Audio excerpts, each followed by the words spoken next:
Hi friends, তোমরা সকলে কেমন আছো? আশা করি ভালো আছো, সুস্থ আছো আর আমার পাশে আছো। তোমাদের সকলের সুস্থতা ও মঙ্গল কামনায় আমি আজকে নিয়ে এসেছি কাঁচা টমেটোর টক ঝাল সবজি।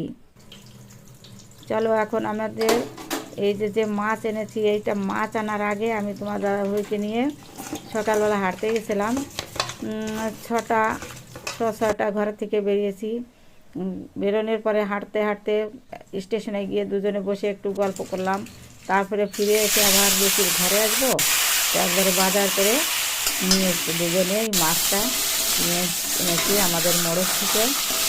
মাছটা কিনে আনার পরে আরও ঘরে কাজ থাকে আমাদের, সকালবেলা পিঠে বাটা ছিল, মানে পিঠে রাত্রেবেলা করেছিলাম। সকালবেলা এদিক সেদিক বাটাবাটি করে নিজেরা খেয়ে নিয়েছি।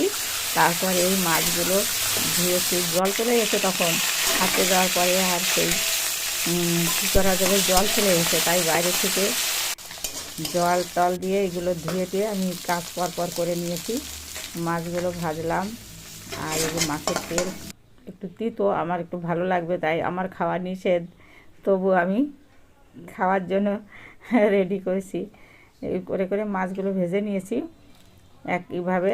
আর ওই যে কিছু কাঁচা লঙ্কা আর মাছের মাথা রেখেছি। আর এই পাশে অল্প তেলে মাছ ভরা কড়াইতে তেজপাতা আর কটা সর্ষে দিয়ে আমি কাঁচা লঙ্কা আর এই মাছের মাথা দিয়ে দিয়েছি।